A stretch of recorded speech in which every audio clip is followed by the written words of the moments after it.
नमस्कार साथियों, मैं एके प्रजापति आप सभी का स्वागत करता हूं हमारे यूट्यूब चैनल स्टडी कर पर। फ्रेंड्स, आप लोग देख रहे हैं आरआरबी ग्रुप डी में साइंस के पेपर के सॉल्यूशन की सीरीज जो हुआ था 22 अगस्त 2022 की सेकंड शिफ्ट में। इससे पहले कभी हमने साइंस का कई सेट्स का सॉल्यूशन अपलोड किया हुआ है, आप प्लेलिस्ट में जाकर उसको भी देख सकते हैं। इसके अलावा हमने मैथ का और रीजनिंग का भी सॉल्यूशन अपलोड किया है, उसको भी देख सकते हैं। जितने ज्यादा क्वेश्चन की प्रैक्टिस करेंगे आपकी प्रैक्टिस उतनी अच्छी होती चली जाएगी और आपको एग्जाम निकलने के चांसेस उतने ही ज़्यादा बढ़ते चले जाएंगे। चलिए शुरू करते हैं हम आज के सॉल्यूशन। अगर आपको हमारी वीडियो अच्छी लगे तो लाइक, शेयर और सब्सक्राइब जरूर करिएगा। क्वेश्चन है, डीसी मोटर के लिए इनमें से कौन से कथन सत्य हैं? एक है विभक्त विलय, है ना, जो स्प्लिट रिंग होती है का कार्य धारा के प्रवाह को उल्टना होता है। बिल्कुल सही है ना, धारा के प्रवाह को उल्टा, ताकि जो घूर्णन, जो शाफ्ट का घूर्णन है वो एक ही दिशा में हो सके, है ना। तो ये तीसरे में उसे बताया भी गया है ना, प्रत्येक आधे घूर्णन के बाद धारा को उलटने की वजह से कुंडली में निरंतर घूर्णन होता रहता है। तो 1 और 3 हमारा करेक्ट हो जाएगा। दूसरा क्या कह रहा है, चुंबकीय क्षेत्र के समांतर संरेखित कुंडली में भुजाओं पर अधिकतम बल लगता है। अधिकतम नहीं लगता है ना, समांतर होता है जब संरेखित कुंडली में, तो बल लगता है 0, शून्य, है ना। और जब लंबवत होता है तब लगता है अधिकतम बल। अधिकतम बल, इसको आप याद रखिए। तो हमारा जो है डीसी मोटर के लिए क्या हो जाएगा, स्प्लिटिंग एक करेक्ट हो जाएगा, जो धारा के प्रवाह को लौटता है। क्यों लौटता है? क्योंकि वो घूर्णन की डायरेक्शन को एक ही दिशा में बनाए रखने के लिए। तो 1 और 3 करेक्ट हो जाएगा ऑप्शन 4 का। नेक्स्ट क्वेश्चन, निम्न अभिक्रिया डैश का एक उदाहरण है। अब देखिए, मिल्क ऑफ मैग्नीशिया है, ये क्या है, ये क्षार है ना, और ये क्या है, एक अम्ल है। और जब अम्ल और क्षार का रिएक्शन होता है तो लवण व जल का निर्माण होता है ना। लवण व जल का निर्माण होता है, अम्ल और क्षार मिलते हैं तो उस अभिक्रिया को बोला जाता है उदासीनीकरण अभिक्रिया। ठीक है। और ये मिल्क ऑफ मैग्नीशिया है, इसका उपयोग जो है पेट की अम्लता को दूर करने के लिए किया जाता है। पेट की अम्लता को दूर करने के लिए करते हैं। इस बात को भी आप याद रखिए। संयोजन इस अभिक्रिया क्या होती है, इसमें जैसे दो तत्व या कंपाउंड है मिलकर एक नया यौगिक बनाते हैं। जैसे बात करें, कैल्शियम ऑक्साइड जो है जल के साथ जब रिएक्ट करता है तो क्या बनाता है, कैल्शियम हाइड्रोक्साइड, है ना। तो ये दो यौगिक मिलके एक नया ही यौगिक बना देते हैं। अवक्षेपण अभिक्रिया क्या होती है, इस अभिक्रिया में क्या होता है, एक अवक्षेप का निर्माण होता है ना।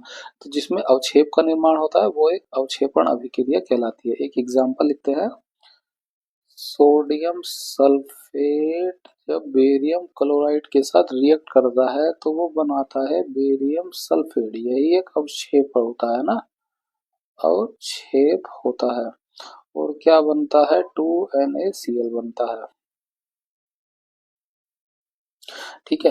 ये अवक्षेप बनने की वजह से इसे अवक्षेपण की अभिक्रिया कहते हैं। अपघटन अभिक्रिया में क्या होता है कि इसमें एक यौगिक जो है दो कंपाउंड में टूट जाता है, दो या सरल तत्वों में टूट जाता है। तो जैसे कैल्शियम कार्बोनेट, जब इसको गर्म करते हैं, गर्म करने पर क्या होता है, ये कैल्शियम ऑक्साइड और कार्बन डाइऑक्साइड का निर्माण होता है। तो आप इनको भी याद रखिए। नेक्स्ट क्वेश्चन, स्लाइडेन और स्वान द्वारा दिया गया कोशिका सिद्धांत निम्नलिखित में से किन जीवों पर लागू नहीं होता है वो पूछा गया। अब कोशिका सिद्धांत क्या है कि सभी जीवित जो है, सभी जीवित जीव कोशिका से बने होते हैं।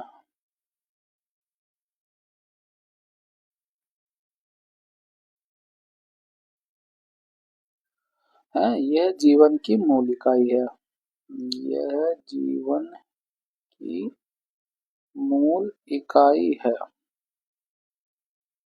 ठीक है। लेकिन इसका एक अपवाद है, वो है विषाणु।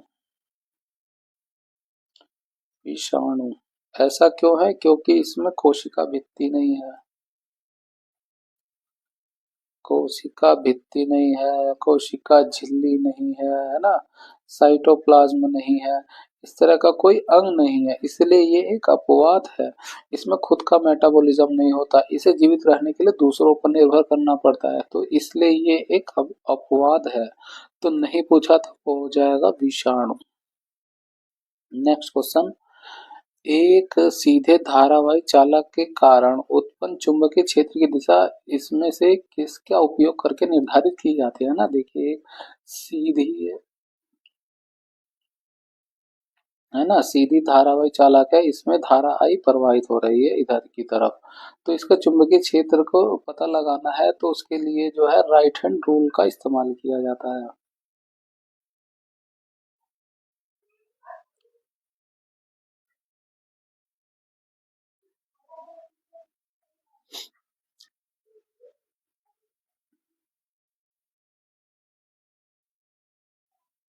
है ना, इस तरह से। तो जो अंगूठा जो है धारा की दिशा में होता है, तो ये जो उंगलियां होती है ये चुंबकीय क्षेत्र की दिशा को बताती हैं कि इस तरह से चुंबकीय क्षेत्र इसका बन रहा है। ठीक है, तो ये किसके लिए कौन से नियम का प्रयोग होता है, ये दाएं हाथ के नियम का इस्तेमाल होता है, दाएं हाथ के अंगूठे का नियम। आंसर क्या हो जाएगा, ऑप्शन 4 का दाएं हाथ का अंगूठे का नियम। फ्लेमिंग का दाएं हाथ का नियम क्या कहता है, जब तर्जनी उंगली है ना, अंगूठा ये हो गया अंगूठा, ये हो गई तर्जनी और ये हो गई मध्यमा उंगली, तीनों को ही इस तरह से अरेंज कर देते, तीनों ही एक दूसरे के 90 डिग्री हो जाती है ना। तो ये गति की दिशा को, अंगूठा गति की दिशा को, तर्जनी उंगली जो है चुंबकीय क्षेत्र की दिशा को, और जो है मध्यमा उंगली प्रेरित धारा की दिशा को बताता है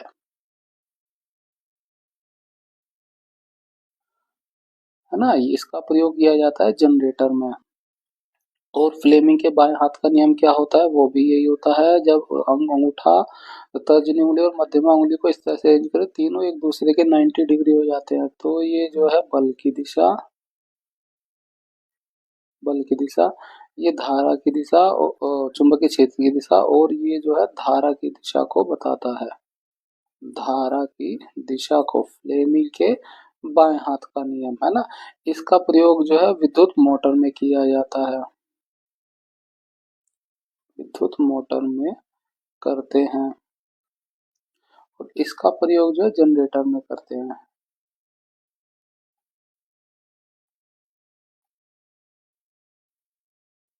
तो आप इनको भी याद रखिए। नेक्स्ट क्वेश्चन, किसी चालक का प्रतिरोध डैश के अनुक्रमानुपाती होता है, तो दिया चालक के टर्मिनलों के बीच आरोपित विभवांतर। देखिए जो फॉर्मूला होता है V equal to I R, वो इस पर कभी भी निर्भर नहीं करता है उसका प्रतिरोध, तो ये गलत हो जाएगा ना। चालक में होकर प्रवाहित होने वाली धारा इस पर भी नहीं करेगा। चालक के अनुप्रस्थ कास्ट के क्षेत्रफल, अब देखिए फॉर्मूला होता है R बराबर होता है रो एल अपॉन ए, तो ये जो है डिपेंड करेगा अनुप्रस्थ काट के क्षेत्रफल के व्युत्क्रमानुपाती, यहाँ दिया है अनुक्रमानुपाती, तो निर्भर तो करता है लेकिन उसके व्युत्क्रमानुपाती होता है, तो ये गलत हो जाएगा। चौथा क्या है, चालक की लंबाई, ये हो गया एल, तो रेजिस्टेंस जो है चालक की लंबाई के डायरेक्टली अनुक्रमानुपाती होता है, ऑप्शन 4 हमारा करेक्ट हो जाएगा।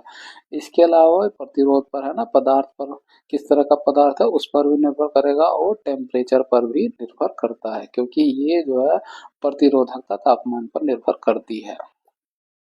नेक्स्ट क्वेश्चन, चित्र में प्रदर्शित किए गए अनुसार एक प्रकाश किरण ए बी जो है एक उत्तल दर्पण पर आपतित है, इसका परावर्तन कोण क्या होगा। अब आप देखेंगे जो ये किरण आपतित हो रही है, ये आगे की तरफ एक्सटेंड करेंगे, ये सेंटर पे जा रही है ना, उत्तल दर्पण के वक्रता केंद्र से होकर मिल जा रही है, और जब सेंटर से होकर जाती है तो ये बनाता है एक अभिलंब, है ना। और जब अभिलंब बना लेगा तो क्या हो जाएगा कि जो आपतित किरण होगी और परिवर्तित किरण होगी, उनके बीच एंगल जो है बराबर होगा। ठीक है, दोनों ही एंगल ये बराबर होंगे एक दूसरे के, तो उसका परावर्तन कोण कितना होगा, जितना जितना आ रही किरण होगी उतना ही जा रही किरण होगी, तो आई माइनस आई कर देंगे तो कितना एंगल आएगा, 0 डिग्री का हो जाएगा। ऑप्शन 4 हमारा 0 डिग्री हो जाएगा यहाँ पे। ठीक है। नेक्स्ट क्वेश्चन, 5 डायोप्टर क्षमता वाले एक उत्तल लेंस को जो है 3 डायोप्टर क्षमता वाले एक अवतल लेंस के साथ जोड़कर रखा गया। इस संयोजन की फोकस दूरी कितनी है? अब देखिए, 5 डायोप्टर क्षमता वाले को जो है -3 डायोप्टर क्षमता वाले अवतल लेंस के साथ जोड़ा गया, तो यहाँ पे जो है टोटल क्षमता कितनी हो जाएगी डायोप्टर की? दोनों को जोड़ देंगे, P1 प्लस P2। P1 है 5 डायोप्टर और दूसरा है -3, तो कितना हो जाएगा इफेक्टिव? 2 डायोप्टर हो जाएगा। पूछा है इस संयोजन की फोकस दूरी कितनी है। फोकस निकालना है तो ये होता है 100 बटा पावर, है ना। तो यहाँ पे पावर हो गई हमारी 2, तो 100 बटा 2 भाग कर दें, कितना आ जाएगा? ये 50 सेंटीमीटर आ जाएगा। तो दोनों की संयोजन क्षमता की फोकस दूरी कितनी हो जाएगी? हो जाएगी 50 सेंटीमीटर। ऑप्शन एक हमारा करेक्ट हो जाएगा। नेक्स्ट क्वेश्चन, मेंडल ने सबसे पहले कई वैज्ञानिकों ने मटर और अन्य जीवों के लक्षणों की वंशागति का अध्ययन शुरू कर दिया था, लेकिन मेंडल जो है वंशागति के नियम देने में सफल रहे। मेंडल की सफलता से संबंधित कुछ तर्क नीचे दिए गए, जिनमें से कुछ के अलावा अन्य सभी तर्क जो है सही हैं। गलत तर्क का चयन करना, गलत तर्कों में ढूंढना है।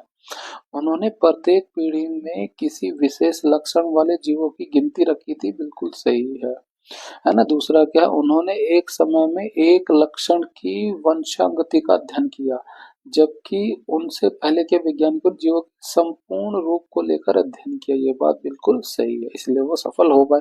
उन्होंने अपने विज्ञान और गणित के ज्ञान को मिश्रित किया, बिल्कुल सही किया। ऑप्शन 4, उन्होंने छोटे आकार के नमूनों के आधार पर काम किया। नहीं, यही बात गलत हुई, उन्होंने बड़े आकार के नमूनों के आधार पर काम किया था। तो गलत तर्क पूछा था, तो ऑप्शन 4 हमारा गलत हो जाएगा। नेक्स्ट क्वेश्चन है, प्रोपीन यौगिक की समजातीय श्रेणी का अगला चौथा सदस्य कौन सा है? प्रोपीन, है ना। प्रोपीन में कार्बन कितना होता है? 3 होता है। इन आ रहा है तो इसके लिए फॉर्मूला क्या हो जाएगा? CnH2n हो जाएगा। 3 रख देंगे तो क्या हो जाएगा इसका फॉर्मूला? C3H6 हो जाएगा। ये हो गया प्रोपीन, है ना।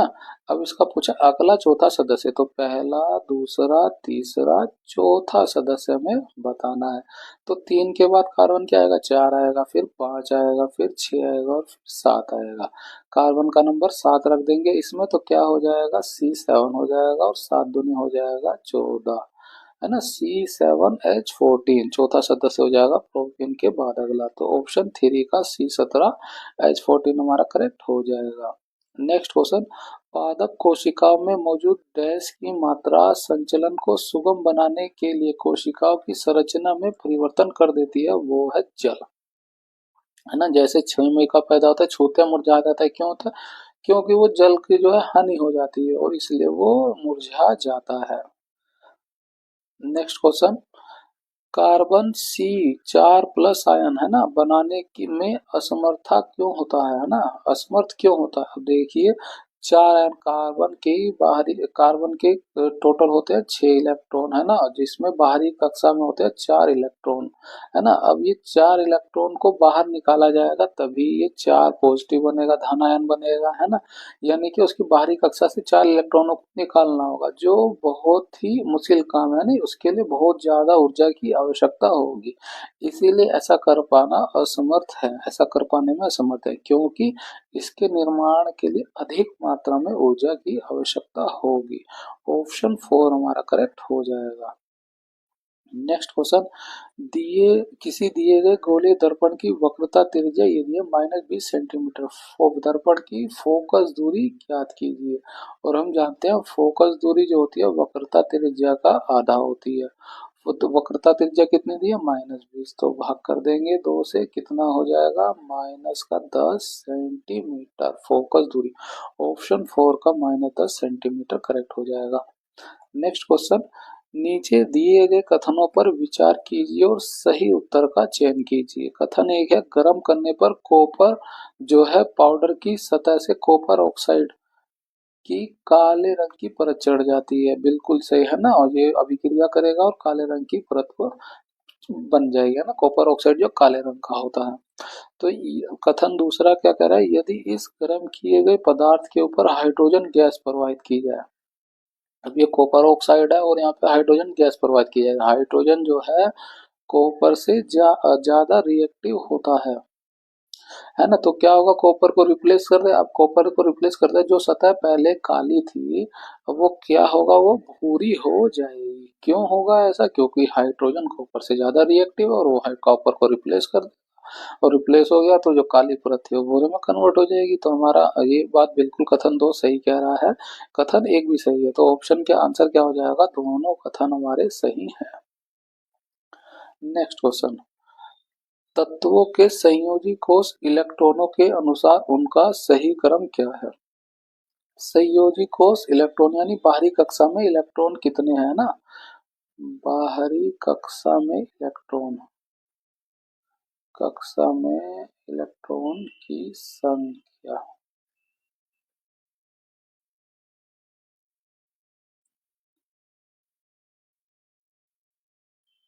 ठीक है, अब जैसे हम लिथियम ले, लिथियम का होता है परमाणु क्रमांक 2, इसमें हो जाएगा 2 और 1, तो बाहरी कक्षा में इसके 1 इलेक्ट्रॉन मिलेगा। यहाँ पे ले कार्बन, कार्बन में होते हैं 6 इलेक्ट्रॉन, इसका हो जाएगा 2 और 4, बाहरी कक्षा में इसमें 4 इलेक्ट्रॉन मिलेगा। ऑक्सीजन का ले, ऑक्सीजन का परमाणु क्रमांक होता है 8, इसकी बाहरी कक्षा में कितना हो जाएगा, 6 इलेक्ट्रॉन हो जाएगा। फेरॉन ले, फेरॉन के इलेक्ट्रॉन होते हैं 9, इसकी बाहरी कक्षा में कितना हो जाएगा, 2 और 7, 7 इलेक्ट्रॉन हो जाएंगे। तो यहाँ 7 हुआ, 7 से कम 6 हुआ, 6 से कम 4 हुआ, 4 से कम 1 हुआ। तो क्या हो गया, फेरॉन, फेरॉन से कम हो गया ऑक्सीजन का, ऑक्सीजन से कम हो गया कार्बन का, कार्बन से कम हुआ लिथियम का। तो ये जो हमें पहला दिया गया ग्रुप यही सही हो जाएगा। नेक्स्ट क्वेश्चन, निम्नलिखित में से कौन से उपकरण विद्युत धारा के तापीय प्रभाव पर आधारित है। अब देखिए, जो ताप दीप्त है और इलेक्ट्रिक गीजर है, इनसे हीट निकलती है, तो ये तापीय प्रभाव पर आधारित है। और जो विद्युत जनरेटर है ये उस पर आधारित नहीं है, ये है विद्युत चुंबकीय प्रेरण के सिद्धांत पर आधारित है। विद्युत चुंबकीय प्रेरण प्रेरण सिद्धांत पर कार्य करता है।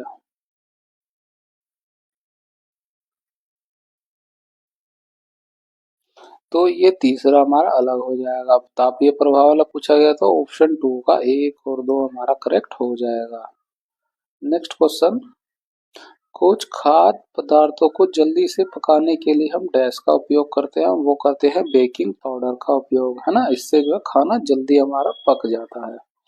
नेक्स्ट क्वेश्चन, एक त्रिभुजाकार कांच के प्रिज्म के माध्यम से अपवर्तित होने वाली प्रकाश किरण के लिए विचलन कोण के बीच कोण कितना होता है। त्रिभुजाकार, तो पहले हम एक त्रिभुज बनाते हैं।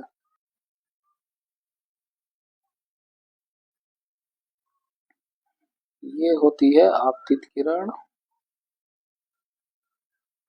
ये होती है आपतित, और ये होती है निर्गत किरण। यहाँ लिख देते हैं, ये होती है आपतित किरण, ये होती है अपवर्तित किरण, और ये होती है निर्गत किरण।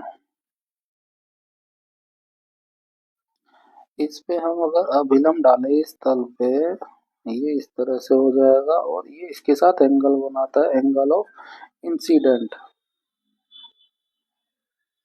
ये आई हो गया, और इस पे हम अभिलंब डालेंगे तो इसके साथ एंगल बनाएगा, ये रिफ्लेक्टिव एंगल होता है हमारा, है ना। और इन्हीं आपतित किरण और निर्गत किरण को जब हम एक्सटेंड करते हैं पीछे की तरफ इस तरह से, और ये निर्गत किरण को हम पीछे की तरफ एक्सटेंड करते हैं, तो हमें जो ये एंगल मिलता है, ये एंगल होता है विचलन कोण, विचलन कोण। तो पूछा गया है प्रिज्म के माध्यम से अपवर्तित होने वाली प्रकाश किरण के लिए विचलन कोण किसके बीच होता है ना, किसके बीच होता है, वो आपतित किरण जो यहाँ ये जा रही है और निर्गत किरण जो ये जा रही है पीछे की तरफ मिलाने पे, ये हमें विचलन कोण मिलता है। ऑप्शन 4 हमारा करेक्ट हो जाएगा। आपतित किरण और निर्गत किरण के बीच का कोण होता है ये विचलन कोण होता है, इसको आप याद रखिए। नेक्स्ट क्वेश्चन, निम्नलिखित में से किस खाद्य पदार्थ में आयरन प्रचुर मात्रा में पाया जाता है? वो होता है गुड़ में। चावल में क्या होता है? कार्बोहाइड्रेट होता है अधिक मात्रा में।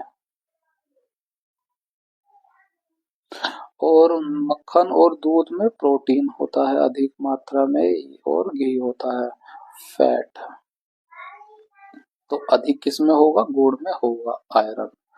नेक्स्ट क्वेश्चन, सार्वत्रिक सूचक से परीक्षण करने पर 5 million A B C D E के पीएच मान ये है। तो ये ए का हो गया, ये बी का हो गया, ये सी का हो गया, ये डी का हो गया और ये ई का हो गया, प्राप्त हुए।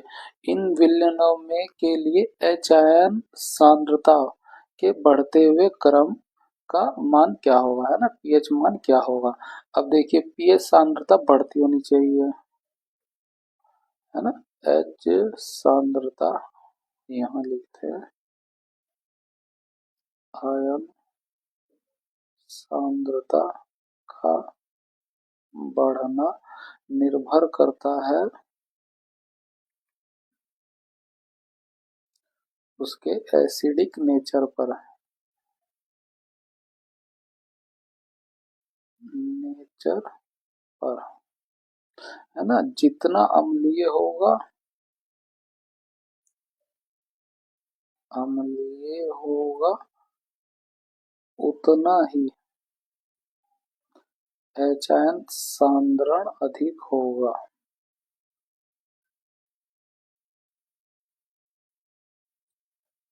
ठीक है, उतना ही एच आयन सांद्रण अधिक होगा। अब देखिए जो है, अगर ये 7 है तो उदासीन है, 6 हो गया एसिडिक हो गया, और ये 5 हो गया और एसिडिक हो गया। तो जितना नंबर ये कम होगा उतना ही अधिक अम्लीय होगा, अधिक अम्लीय। और जैसे जैसे नंबर बढ़ेगा 12 13 14 उतना ही कम अम्लीय हो जाएगा। कम अम्लीय कह सकते हैं, यहाँ पे ये क्षारीय हो जाता है 7 के बाद। तो इस पोर्शन को हम कह सकते हैं कि कम अम्लीय है, और ये जितना नंबर कम होगा उतना ही अधिक क्षारीय होगा। तो अब देखिए आर्द्रता बढ़ती होनी चाहिए, ठीक है। तो पीएच मान जितना कम होगा वो उतना ही अधिक सांद्रण होगा, यानी एक नंबर हो गया सबसे ज्यादा इसका एच आयन सांद्रण होगा, उससे कम किसका होगा? 4 नंबर का होगा, उससे कम किसका होगा? 7 नंबर का होगा, उससे कम किसका होगा? 9 नंबर का होगा, और उससे कम किसका होगा? 11 नंबर का होगा। तो ये 11 नंबर किसका था? सी का था। 9 नंबर किसका था? ई का था। और फिर 7 नंबर किसका था? डी का था। 4 नंबर किसका था? ए का था। 1 नंबर था बी का। तो ये क्रम आएगा उनका बढ़ता हुआ सांद्रता का, सी से ज्यादा ई का होगा, ई से ज्यादा डी का, डी से ज्यादा ए का और बी का। तो C E D A B, C E D A B, option 2 हमारा करेक्ट हो जाएगा। नेक्स्ट क्वेश्चन, डैश में दोहरा परिसंचरण नहीं होता है ना, वो होता है मछलियों में, मछलियों में एकल परिसंचरण होता है, परिसंचरण होता है, ठीक है। जितने भी जो है हमारे पक्षी हैं, स्तनधारी जीव हैं,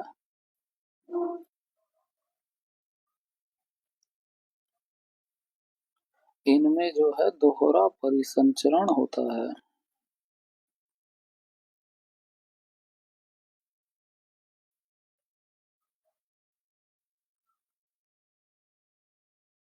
नेक्स्ट क्वेश्चन, निम्न में से कौन सा तत्व अधिक संयोजी इलेक्ट्रॉनों को दर्शाता है ना। अधिक संयोजी इलेक्ट्रॉन यानी बाहरी कक्षा में जिसके अधिकतम इलेक्ट्रॉन हो, बाहरी कक्षा में इलेक्ट्रॉन की उपस्थिति, है ना। बाहरी कक्षा में अधिकतम इलेक्ट्रॉन को दर्शाने के लिए हमें चेक करना है किस में होगा। अब देखिए नाइट्रोजन में होता है 7, एल्युमिनियम में होते हैं परमाणु क्रमांक 13, फेरॉन में होता है 9, हाइड्रोजन में होता है 1। तो इसकी बाहरी कक्षा में देखेंगे तो 1 इलेक्ट्रॉन आएगा, इसकी बाहरी कक्षा में देखेंगे 2,7 यानी 7 इलेक्ट्रॉन आएंगे, इसकी में 2, 8, 3 बाहरी कक्षा में 3 इलेक्ट्रॉन आएंगे, इसकी बाहरी कक्षा में 2 और 5 5 इलेक्ट्रॉन आएंगे। तो यहाँ पे 1 मिला, यहाँ पे हमें 3 मिला, उससे ज्यादा 5 मिला और उससे ज्यादा हमें 7 मिला। तो पूछा कि अधिकतम संयोजी इलेक्ट्रॉन कौन दर्शाता है, वो दर्शाता है 3 फेरॉन। हमारा ऑप्शन 3 हमारा करेक्ट हो जाएगा। नेक्स्ट क्वेश्चन, रमेश एक बल्ब का फिलामेंट बनाने के लिए एक पदार्थ का चयन करता है। चयनित पदार्थ में इनमें से कौन से गुण होने चाहिए, है ना। अब देखिए बल्ब का फिलामेंट बनाना है तो वो जो है जलेगा, गर्म होगा। अब गर्म होगा तो वो पिघलना जल्दी नहीं चाहिए, है ना। तो उसके लिए क्या होना चाहिए, उसका मेल्टिंग पॉइंट जो है निम्न नहीं होना चाहिए। तो ये बात कट जाएगी हमारी, है ना। उच्च तापमान पर चमकने की क्षमता होनी चाहिए और उसका रेजिस्टेंस जितना ज्यादा होगा वो उतना ही ज्यादा चमकेगा, है ना, उतना ही ज्यादा हीट प्रोड्यूस करेगा। H बराबर I स्क्वायर आर टी, है ना। रेजिस्टेंस जितना ज्यादा होगा हीट उतनी ज्यादा होगी, जितना हीट होगी उतना ज्यादा वो चमक पैदा करेगा। तो क्या हो जाएगा, ऑप्शन 2 और 3 हमारा करेक्ट हो जाएगा। निम्न गलनांक होगा वो तुरंत पिघल जाएगा और ज्यादा हीट प्रोड्यूस नहीं कर पाएगा, ज्यादा चमक नहीं पाएगा। ऑप्शन 1 का 2 और 3 करेक्ट हो जाएगा हमारा। नेक्स्ट क्वेश्चन, फ्लोएम पौधे का संवहनी ऊतक होता है जो डैश का परिवहन करता है। जो फ्लोएम होता है वो पोषक तत्वों का ट्रांसपोर्टेशन का काम करता है ना। पत्तियां जो है भोजन का निर्माण करती हैं और भोजन को सारे भाग में ले जाने का काम फ्लोएम करता है। ठीक है, और इसके अलावा जो जल का ट्रांसपोर्टेशन कौन करता है, वो जाइलम ऊतक करते हैं, है ना। जो तने जो है, जड़ जो है उसको लेती हैं जल को भूमि से और उसको जो है पूरे भाग में पौधे के डिस्ट्रीब्यूट करने का काम, परिवहन करने का काम, ले जाने का काम जो है जाइलम ऊतक करती हैं। और गैसों का एक्सचेंज कौन करता है, ये करते हैं रंध्र, है ना। पत्तियों में जो मौजूद स्टोमेटा होता है जिसे रंध्र बोलते हैं, पत्तियों में ये, है ना, मौजूद होता है और यही जो है गैसों का एक्सचेंज करता है। इसमें जो है CO2 को ये लेता है और बाहर जो है ऑक्सीजन को छोड़ता है। ठीक है। नेक्स्ट क्वेश्चन, डैश के उपयोग से पर्यावरण के अनुकूल कैरी बैग तैयार किए जा सकते हैं। कांच के नहीं हो सकते, प्लास्टिक के कर सकते हैं लेकिन वो पर्यावरण के अनुकूल नहीं है ना। कागज के हो सकते हैं। ऑप्शन 3 हमारा यहाँ पे करेक्ट हो जाएगा। यहाँ पे हमारा जो है साइंस का पोर्शन कंप्लीट होता है। अगर आपको हमारी वीडियो अच्छी लगी तो लाइक, शेयर और सब्सक्राइब जरूर करें। इस वीडियो की PDF के लिए आप हमारे टेलीग्राम चैनल स्टडी कर ज्वाइन कर सकते हैं। मिलते हैं आपसे अगली वीडियो में। Thank you.